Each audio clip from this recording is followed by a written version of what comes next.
ক্ষমতায় না আসতে পারে, আগামী দিনে মুসলিম লীগের মতো কিন্তু বিরোধী দল সম্পূর্ণভাবে নিষ্ক্রিয় হয়ে হারিয়ে যাবে।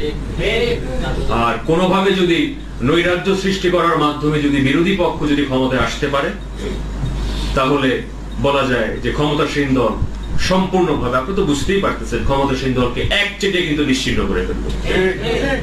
এই যে রক্তক্ষয়ী একটি অবস্থানে দুইটা বৃহৎ দল, দাদা হুজুর অনেকে আগেই বলেছিল, বাবা অসুর অসুরকে খাবে, কথাগুলো কি মনে পড়ে?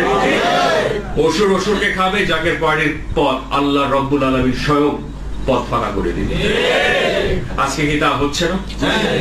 কিছুটুকু তো আপনারা বুঝতে পারছেন। এই যে আমাদের সোহরাওয়ার্দী উদ্যানে আমরা বৃহৎ দুইটা জনসমাবেশ, যেটা আমি মনে করি যে জনসমুদ্রতে রূপান্তরিত হলো। আমাদের অনেক সাংবাদিক ভাইরা আমাকে বলেছে যে আমি হাজার হাজার নেতাকর্মী দেখলাম আপনাদের,